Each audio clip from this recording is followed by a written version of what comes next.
Hello, तो कैसे हैं आप लोग। हम आशा करते हैं कि आप सभी लोग बहुत अच्छे होंगे।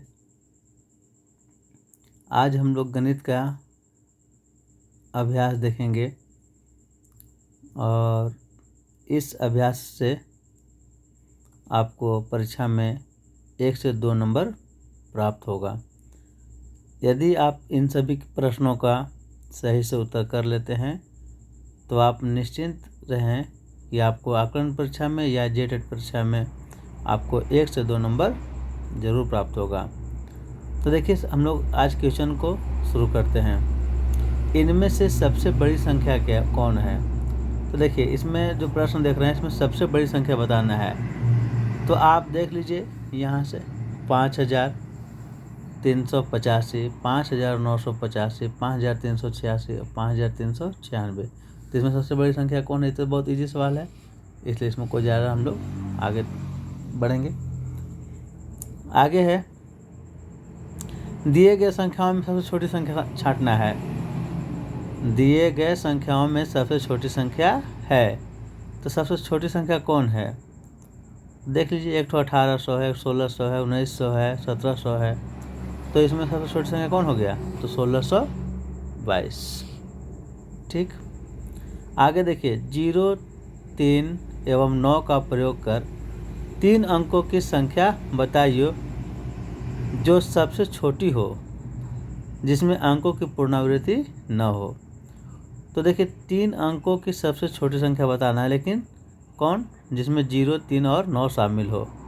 तो इसमें देखिए 3 अंकों की सबसे छोटी संख्या हो जाएगा 309, जिसमें 3 0 और 9 शामिल है। अगर आपको लगता होगा इसका आंसर 039 है, तो आपको हम बता दें कि 039 जो है यह 3 अंकों की संख्या नहीं बन रही है। इसे हम 2 अंकों की संख्या कहते हैं। चूँकि अंकों से पहले 0 का वैल्यू नहीं होता है, तो यह 2 अंकों की संख्या यानी सिर्फ 39 है, इसलिए इसे हम नहीं बताएंगे। इसका सही आंसर आपका होगा 309। इनमें से कौन आरोही क्रम में है। तो देखिए, आरोही क्रम का मतलब होता है बढ़ते क्रम में। बढ़ते क्रम मतलब छोटा, फिर बड़ा, फिर बड़ा, फिर बड़ा। तो आपको देखना है कि इस क्रम में कौन है। तो देखिए, 32 है, 12 है, 66 है, 53 है। इसमें तो कोई क्रम ही नहीं है।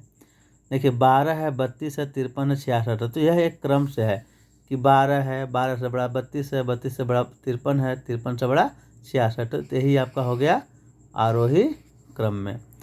आगे है, इनमें से कौन सही अवरोही क्रम में है। अवरोही माने घटते क्रम, यानी सबसे पहले बड़ा, फिर उससे छोटा, फिर उससे छोटा, फिर उससे छोटा। तो इस प्रकार से इसका आंसर कौन है, आपका सी हो जाएगा। क्या है कि देखिए, इसमें 48 है, 86 है, 38 है, मतलब कोई क्रम नहीं है। इसमें देखिए 63 है, 38 है, 86 है, 48 है, इसमें भी कोई क्रम नहीं है। इसी में देखिए क्रम में 86 है, उससे छोटा 63 है, उससे छोटा 48 है, उससे छोटा 38 है। तो इस प्रकार इसका आंसर कौन हो गया, सी।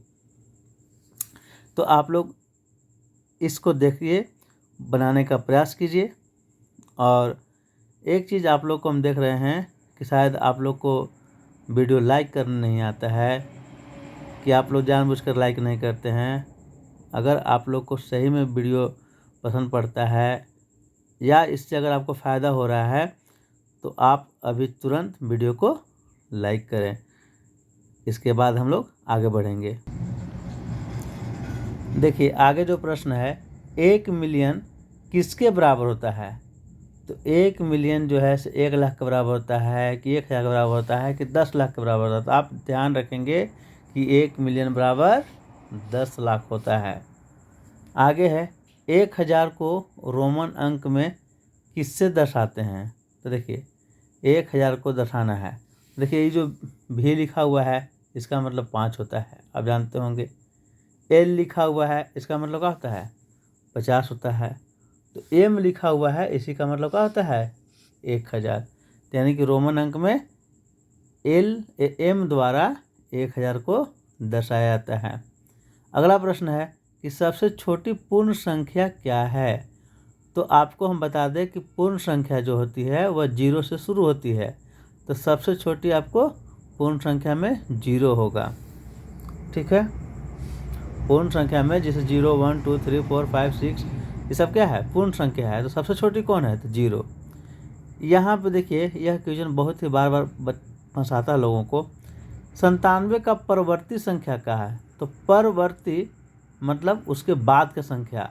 तो 97 का परवर्ती संख्या कौन हो जाएगा, 98। संख्या कोई भी होगा, खाली आपको कॉन्सेप्ट याद रखना है कि परवर्ती, परवर्ती मतलब बाद का संख्या, और पूर्ववर्ती माने पहले का। तो आपको जिसको भी पूछेगा उससे आप जान लेंगे।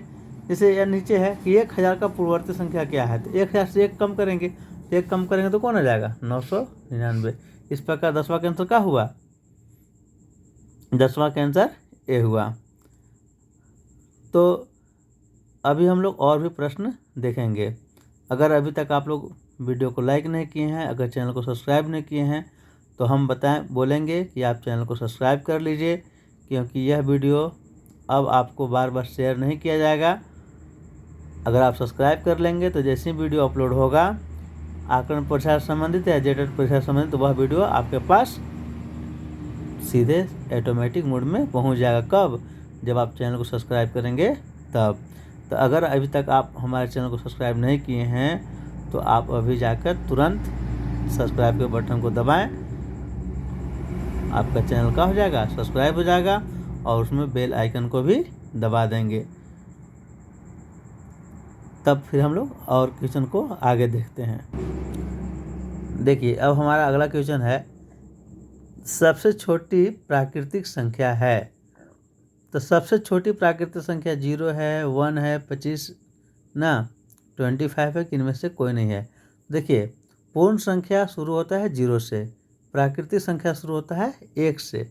प्राकृतिक संख्या में क्या होता है, 1, 2, 3, 4, 5, 6, 7, 8। तो इस प्रकार से प्राकृतिक संख्या है। तो बताइए आप ही कि प्राकृतिक संख्या जब 1 से शुरू होता है, सबसे छोटी प्राकृतिक संख्या कौन हो गया, तो इसका सही आंसर हो गया आपका 1। आगे है सबसे छोटी पूर्ण संख्या। तो अभी आपको तुरंत बताएं कि पूर्ण संख्या कहाँ शुरू होता है, 0 से। तो सबसे छोटी कौन हो गया, 0। अगला प्रश्न देखिए कि 117 गुना 0 बराबर। तो देखिए 0 से किसी भी चीज़ में अगर हम गुना करते हैं तो वह संख्या क्या होता है, 0। बहुत छोटा प्रश्न है, लगता बहुत आसान है, लेकिन कभी कभी परीक्षा में इन्हीं सब प्रश्नों को हम मिस करते हैं, जिससे हमारा रिजल्ट खराब रहता है। आगे है कि 8 भागा 0, मतलब कि 8 में 0 से भागा देना है। तो देखिए 8 में 0 से भागा देना है, तो 0 से अगर हम किसी भी चीज़ में भागा देंगे तो वह हो जाएगा अपरिभाषित, इन्फिनिटिव, मैंने अभी इसका परिभाषा नहीं बताया गया है। अब है नीचे प्रश्न संख्या 15, देखिए कि 0 में 7 से भागा देना है। तो देखिए 0 में किसी भी चीज़ से भागा देंगे, 7 से, 15 से, 50 से, 100 से, कुछ भी देंगे, तो वहाँ पे इसका आंसर 0 होगा। लेकिन किसी भी संख्या में 0 से भागा देंगे तो वहाँ पे आंसर क्या हो जाएगा, अपरिभाषित, यानी कि परिभाषित नहीं होगा। यानी कि आपको बताना है, देखना है कि अगर कहीं पे भी जैसे रहे कि 15/0 बराबर, तो वहाँ आपको कहना होगा परिभाषित नहीं है। अगर वही रहेगा कि 0 में भागा देना है 15 से, तो क्या हो जाएगा, 0। ठीक है, आगे है सवाल नंबर 16, देखिए 625 गुना 1। तो देखिए 1 से गुना किसी चीज़ में करते हैं, कोई भी संख्या में करते हैं, तो 10 के 10 रहता है ना, कि 625 से 1 में गुना होगा, तो इसका आंसर कितना हो जाएगा, 625। आगे है, इनमें से कौन योज तत्समक है। योज तत्समक, योज तत्समक का मतलब क्या होता है कि जितना है उसी में उतना ही जोड़ेंगे तो वह 0 आ जाए। तो वैसा संख्या कौन है, 0 है। क्या है कि 0 में 0 जोड़ेंगे तो 0 आएगा। अगर कोई पूछेगा कि 1 का योग तत्समक क्या है, तो 1 का योग तत्समक हो जाएगा -1। ठीक है, अगर कोई बोला 4 का योग तत्समक क्या है, तो बोलेंगे आप -4। लेकिन 0 का तो 0, क्यों कि 0 में 0 जोड़ेंगे तो 0 आएगा। योग तत्समक उसको कहते हैं जिसको दोनों को जोड़ने पर 0 प्राप्त होना चाहिए। जैसे कोई आपसे पूछेगा कि 10 का योग तत्समक क्या है, तो आप आंसर देंगे -10। तो 0 ही ऐसा संख्या है जो खुद का योग तत्समक है। प्रश्न आगे देखिए, इनमें से कौन गुणात्मक तत्समक है। तो गुणात्मक तत्समक का मतलब क्या होता है? गुणात्मक तत्समक का मतलब तो होता है कि उसमें उतना ही से गुना करें, यानी कि दोनों को जब गुना करें तो आंसर 1 आना चाहिए। जैसे कोई बोला कि 5 का गुणात्मक तत्समक क्या है, तो अगर कोई बोलेगा 5 का गुणात्मक तत्समक, तो हम उसको बोलेंगे 1/5। क्यों? क्योंकि 5 गुना 1/5 करेंगे तो 5 5 कट जाएगा, 1 आएगा आंसर। यानी कि गुणात्मक तत्समक कौन चाहिए? दोनों के गुना होने पर 1 आना चाहिए। तो 1 का गुणात्मक तत्समक 1 होगा। इनमें से कौन गुणज का क्रम विनिमय नियम को दर्शाता है? गुणज का क्रम विनिमय का मतलब क्या होता है? देखिए, जैसे 4 गुना 8 और यहाँ क्या है 8 गुना 4, यानी कि दोनों का क्रम बदल गया। पहले 4 था, फिर 8 था, फिर 8 था तो 4 है। यहाँ देखिए ये क्रम विनिमय नहीं है, इस 4 का 8 में क्या किया गया है? गुना किया गया है। तो क्रम विनिमय मतलब उसका क्रम को बदलना होता है। तो देखिए क्रम इसी में बदला है। पहले था 4 गुना 8 तो फिर हो गया 8 गुना 4, तो इसे कहते हैं क्रम विनिमय। आगे जो प्रश्न है, प्रश्न संख्या 10 देखिए, 170 गुना 4 प्लस 170 गुना 6, तो कितना इसका आंसर होगा? तो देख लीजिए 170 गुना 4 है। देखिए 170 गुना 4 प्लस 170 गुना 6। आप इसमें से 170 कॉमन ले लेंगे तो यहाँ बचेगा 4 प्लस 6। अब यहाँ क्या हो जाएगा 170, 4 गुना 4 प्लस 6 यानी कि 10, यानी कितना 1700। इसका आंसर कौन हो गया? इसका आंसर हो गया आपको 1700। देख लीजिए, आप नहीं तो गुना भी कर सकते हैं। जैसे 17 से गुना कर देंगे, 170 से गुना कर देंगे, 4 में 170 से गुना कर देंगे, 6 में उसको जोड़ भी सकते हैं। और उसी चीज़ को हम लोग ऐसे भी जोड़ दिए हैं। कैसे? कॉमन निकाल के। देखिए 170 गुना 4, 170 गुना 6, 170 कॉमन निकाल लिए। यहाँ पे हो गया 4, यहाँ पे बच गया 6, तो 6 4 10 हो गया, और 170 गुना 10 बराबर 1700। आगे जो प्रश्न है कि 23 और 38 के बीच कितनी पूर्ण संख्याएं हैं? तो 23 से 38 तक कितनी पूर्ण संख्या है जो उसके बीच में? तो गिन लेंगे 24 25 26 27, इस प्रकार से कितना आ जाएंगे 14। अब 1000 का पूर्ववर्ती संख्या, अभी हम लोग तुरंत पीछे बात किए थे कि 1000 का पूर्ववर्ती माने उससे पहले। तो 1000 से पहले कौन है? जस्ट पहले, तो 999। अब यहाँ प्रश्न है 2 गुना 125 गुना 50, तो गुना करना है तो कर देंगे ना। 50 गुना 100 गुना 125, यानी 125 पर कितना 2 जीरो, यानी इसका आंसर कौन हो जाएगा 1। आप गुना करके भी लिख सकते हैं, कोई दिक्कत नहीं है। आगे प्रश्न है 162 प्लस 329 बराबर 329 प्लस 162 में कौन सा गुण है? देखिए इसमें भी क्रम बदल गया है। पहले 162 फिर 329 बराबर किया हुआ है, पहले 329 प्लस 162, यानी कि आगे को पीछे, पीछे को आगे किया गया है। बाकी कुछ भी परिवर्तन नहीं किया गया है। यानी इसमें क्या किया गया है? क्रम का विनिमय, मैंने क्रम का बदलाव किया गया है। तो इसे कौन नियम लगाता है? तो क्रम विनिमय है। तो इस प्रकार से आपको मात्र 10 मिनट में 24 प्रश्न क्लियर हो गया। अगर इसको आप अच्छी तरीके से देख लेते हैं, समझ के बना लेते हैं, अपने कॉपी पर नोट्स कर लेते हैं, और अगर यह सब बात आपको परीक्षा तक याद रहता है, तो आप जान लीजिए कि आकलन परीक्षा में या जेटेट परीक्षा में आपको 2 नंबर जरूर आ जाएगा।